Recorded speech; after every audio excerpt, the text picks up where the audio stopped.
Hello everyone, this is another December edition of our First Chapter Friday, and it is Miracle on 34th Street. Now this book was written back in the 1940s, but this copy was redone with illustrations by Tomie dePaola. Oh, sorry. And it was written by Valentine Davies. Miracle on 34th Street. If you searched every old folks' home in the country, you couldn't find anyone who looked more like Santa Claus. He was the living, breathing incarnation of the old gent. White beard, pink cheeks, fat tummy and all. And his name was Kris Kringle, too.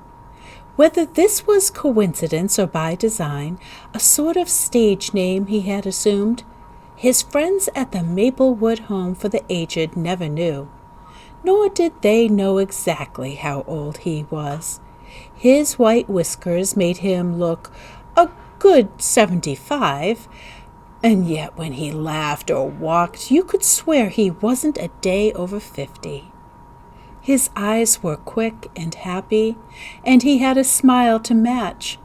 Not only did Kris look precisely like Santa Claus, he firmly believed he was that jolly old gentleman.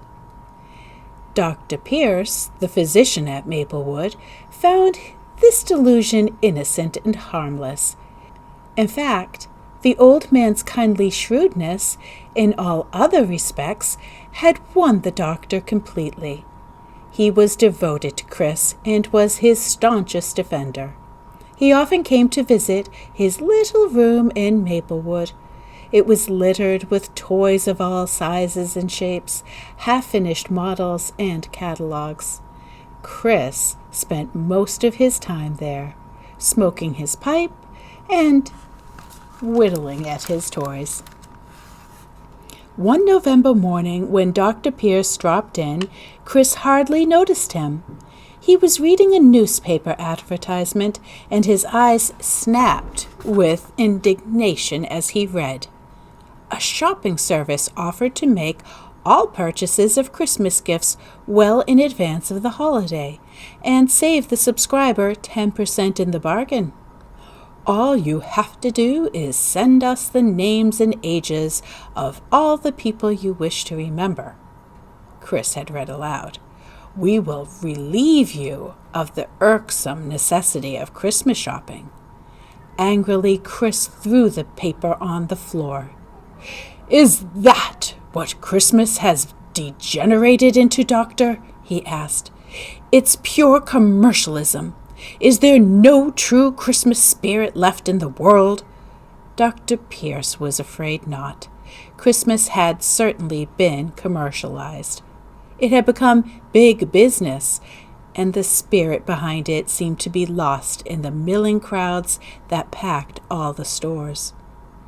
Kris was not prepared to believe that, in spite of outward appearances and ads like this. No, Doctor, he said.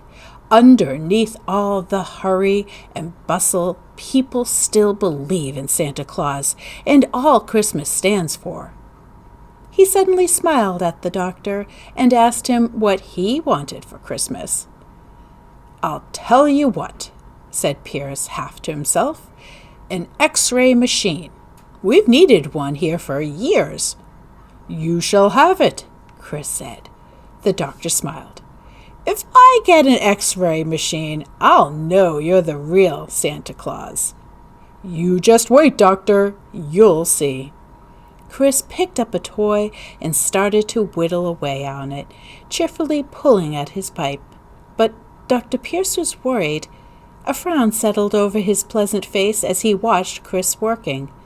There was something on his mind, and he groped for the right words. Finally, he forced himself to come right out with it. Kris, you'll have to leave Maplewood. Why? Asked Kris in astonishment.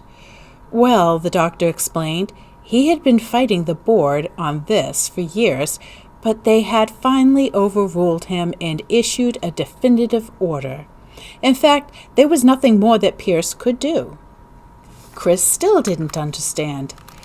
Well, Kris, the laws of the state and Maplewood's charter only allow us to keep old people so long as they're in good physical and mental health. What's the matter with me? Asked Kris. You've told me I'm in better shape than 90% of your patients, and mentally, well, I've passed all your tests with flying colors. Look, I still remember the last one.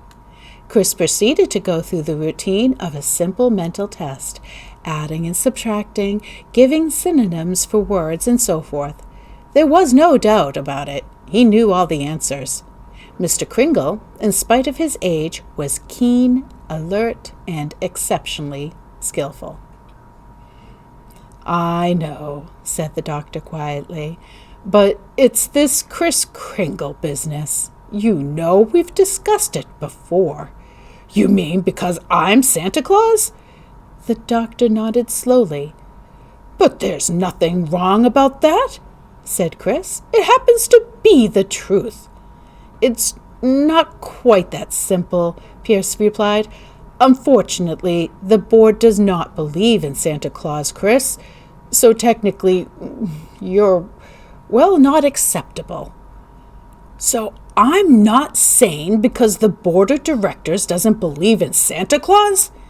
That's one way of putting it, admitted Dr. Pierce. Kris paused and reflected for a moment. What happens next? He asked.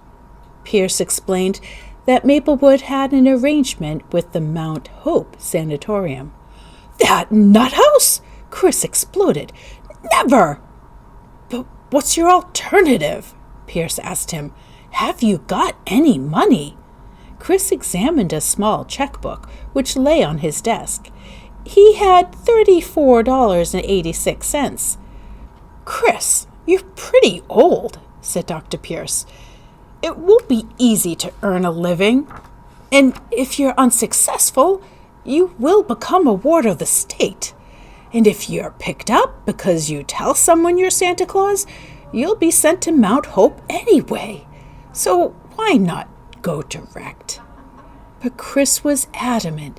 There was nothing wrong with him, and he'd been damned if he was going to an asylum. Dr. Pierce finally conceded that it was really up to Kris.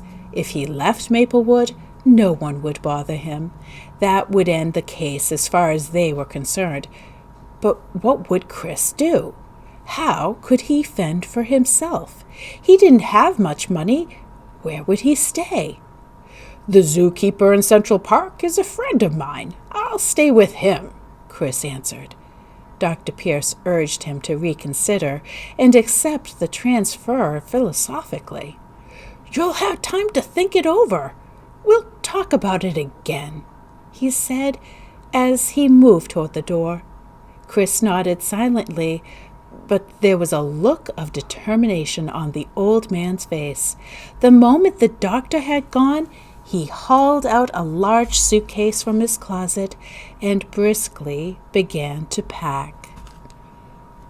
That's our opener and introduction to Kris Kringle. If you haven't seen the movie, then read the book first and then see the movie.